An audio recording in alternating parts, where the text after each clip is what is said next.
hear from Polish-born artist Agnieszka Pilat, who is best known for her series of heroic portraits of technology. She works and lives in New York and in San Francisco, and as a self-proclaimed machine chaser, she commutes between the East and West Coasts in pursuit of emerging technologies. Born in Poland, when it was still behind the Iron Curtain. And in 1989, when the wall came down, the first thing my father did, and a lot of people in Poland did, it was buying a Western car. And it was a very needed instrument, of course, practical to build a business, but also it was something else. It was a promise of better future.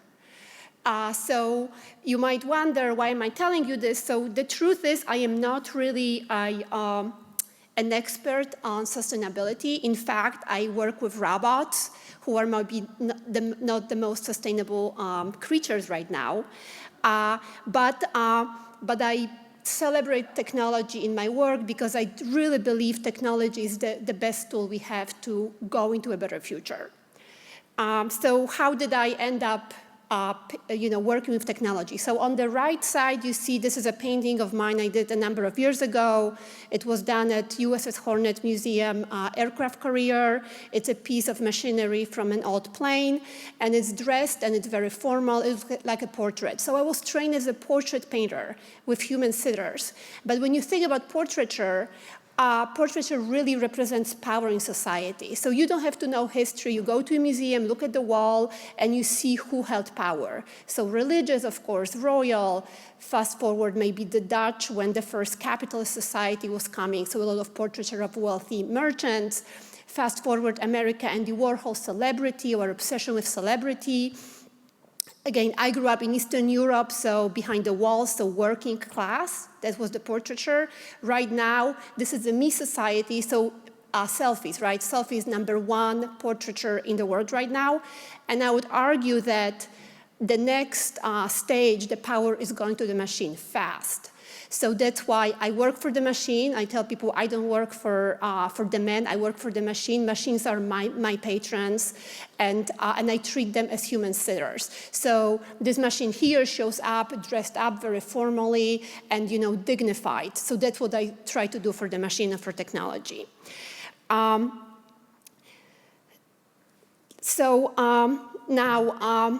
a lot of power comes with a lot of responsibility. And also with a promise of utopian future that's probably much better than what we have right now. So we expect from power, we expect perhaps better future, and we start worshiping these ideas. And of course, cathedrals, representations, that's what we do as humans. So what you see on the right side, this is a painting I'm just working right now. I started working at SpaceX. I'm artist in residence at SpaceX now. And this is a work in progress piece of a diptych. I'm going to create a series of diptychs with really heavy religious overtones, so I borrow heavily from iconography, so gold leaf, halos, but it all goes back to one word that connects religion and technology, and that word is salvation. So I think we look to technology for salvation, and rightfully so, I think. And there's other parallels, of course, like again, I think going back to Poland, my childhood, I think the cathedral in Poland now is the shopping mall because we are very excited being part of the West. In Silicon Valley, it's probably an Apple store. And in the future, perhaps it will be the launching pad for a Starship. And now, I'm going backwards my slide. Okay, so next slide, sorry. So another topic that connects technology, religion, and art is, of course, dying. So, if you go to the lobby, and by the entrance, I brought a small installation. I call it Memento Mori. So we deal in art very often, the subject of Memento Mori is very present because we deal with very important, timeless subjects. So when we think about technology, because it's so present in our lives right now, it needs to be really part of the ecosystem, and to be truly the part of the ecosystem, it has to start engaging in the life cycle like all living organisms. So I don't like thinking about technology or machines as some creatures that are foreign to our ecosystem. I think they're part of the earth, they are our partners, but again, we're still missing that last moment of how do we retire technology in a peaceful way so it becomes part of our ecosystem. So that's kind of that piece talks about this a little bit. Now, as much as in Memento Mori and dying, it's all very important in my work because it's semi-religious work in that sense, but this is a society, in our culture right now, we're obsessed with youth and we adore the young. So I work with robotics. Spot is Boston Dynamics, one of the companies that I work with. I spend a lot of time there. I have, in fact, Spot in my studio in New York. And I painted a series of paintings with Spot of portraits, and I used a totally different palette. So when you see the color palette, it's very silly, it's very colorful. So in human years, I would say these new technologies are like children, at best very young teenagers. And that goes also to, I not only look at them as my muses, but also in apprentices in a sense. So thinking how in the old, let's say in the Renaissance, in the guilds, masters would take young apprentices and would teach them how to paint. That's how kind of I look at our robots, but also this is their entry into culture. So we are in sense responsible how we treat these new technologies that are really on the level of children to enter into the world and have more power. So not only I painted a number of portraits of Spot, but also I used Spot as my creative companion. And as much as we might deplore certain aspects of teenagers, and again, these new technologies that provide a lot of problems, perhaps, I think there's a couple of things that really are admirable. It's curiosity for young people, and also the enthusiasm. So if I bring Spot out, there is so much enthusiasm around it. It really opens people to technology, especially young girls, actually. They're very excited.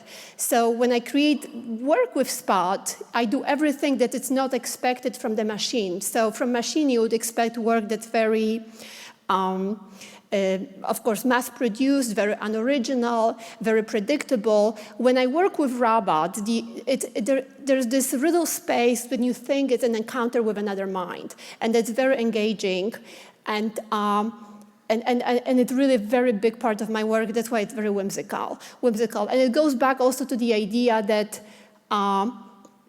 robots, unlike the metaverse, they really operate in nature, so they really have to mimic and respect the laws of nature and physics. That's why I'm optimistic overall about robotics.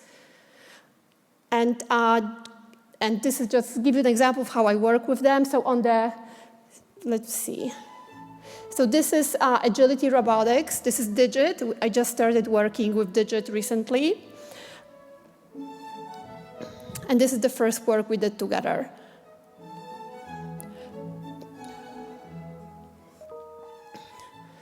So also the visual aspects of the work being created, it's very silly because, again, these machines are, at best, young children.